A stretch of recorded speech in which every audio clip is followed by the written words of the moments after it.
هي الحلقات تحفظني بآيات من القرآن، هي الحلقات تملأني بحب المصطفى العدنان، هي الحلقات تحفظني بآيات من القرآن، هي الحلقات تملأني بحب المصطفى العدنان، وأخلص نيتي دوما لرب واحد ديان بروح ملؤها طهور. Sure İnşirah tefsiri 1. ayetten başlayıp okuyayımız inşallah. Bismillah, elhamdülillah, salatu ve selamu ala Resulillah. Esselamu aleyküm ve rahmetullahi ve berekatuhu. Tövende diktanlağa İbn Kesir Rahimahullah'ın Kur'an-ı Kerim tefsiri Uygurca tercümesi İnşirah suresi 1. ayetten başlayıp okuyayımız inşallah. Euzu billahi mineşşeytanirracim. Sure İnşirah Mekke'de nazil bolgan 8 ayet. Bismillahirrahmanirrahim. Nihayet şefkatlik ve mehriban Allah'ın ismi bilen başlayayım. Ey Muhammed sallallahu aleyhi ve sellem. Senin köksüni hidayet, hikmet ve Kur'an'ın nuru bilen ken kımmadık mı? Senin belini egivetken ağır yükni üstünden elip taşladık. Senin şöhretini üstün kıldık. Elbette her bir müşkillik bilen bir asallık ba.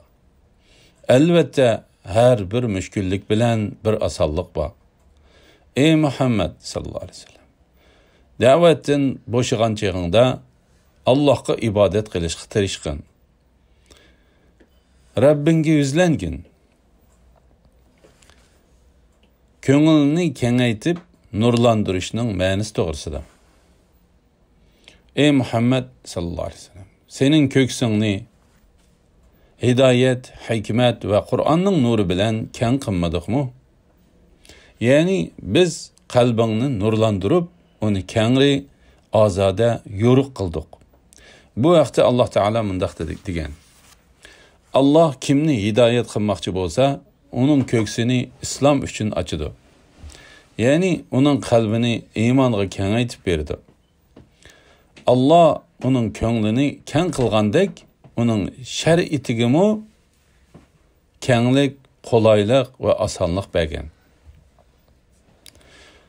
Onunda hiçbir kıylaniş, terslik ve sıkınçılık yok.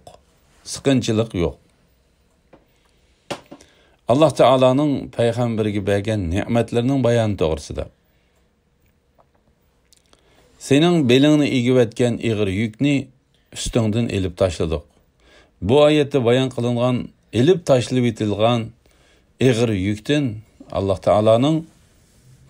Allah'ın senin ilgiriki ve kiyinki günahlarını keçirişi üçün degen ayette bayan kılıngan Peygamber aleyhisselamның ilgiriki ve kiyinki bolup keçirilip ketken günahları köz tutuldu. Peygamber aleyhisselamның şöhretini kötürgenlik doğrusuda. Senin şöhretini üstün kıldık.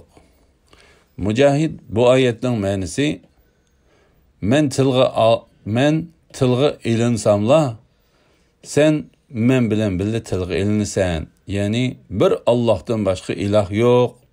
Muhammed Allah'ın peygamberi ve elçisi dep guvaklık bermen dep tılgı ilinsen degenliktir dedi.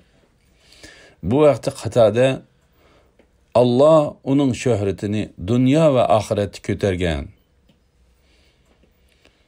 Şuna her kandak bir hutbe sözlügiçi yaki şehadet keltirgiçi ve yaki namazda turguçi bir Allah'tan başka ilah yok. Muhammed Allah'ın peygamberi ve elçisi dep guvaklık bermen dep guvaklık eytip turup söz kılıdı dedi.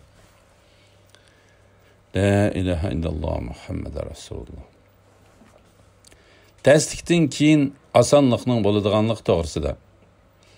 Allah Teala elbette her bir müşküllik bilen bir asanlıq ba degen ayetide bir qiyinchilikning qishida bir asanlıqның boladiganligidan xabar berip, ondan shundaq boladiganligini elbette her bir müşküllik bilen bir asanlıq ba degen ayeti bilen yana ta'kidladi. Bekar qolganda zikr bilan shug'ullanish to'g'risida. Ey Muhammed sallallahu aleyhi ve sellem, da'vatdan bo'shagan chig'ingda Allohga ibodat qilishga tirishqin.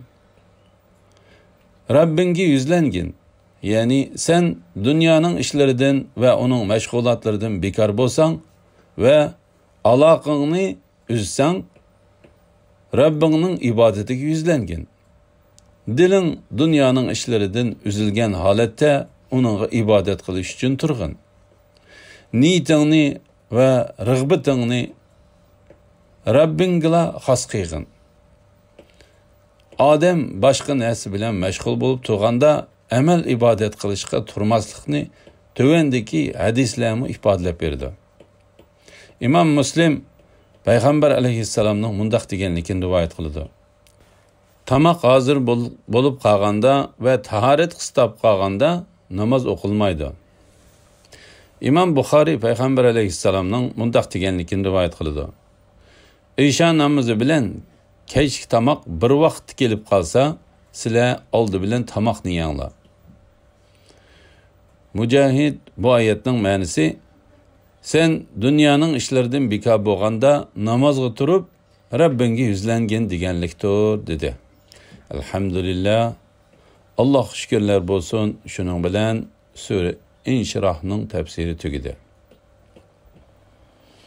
Kelar qitimda sura Tin tafsirini o'qiymiz inshaalloh.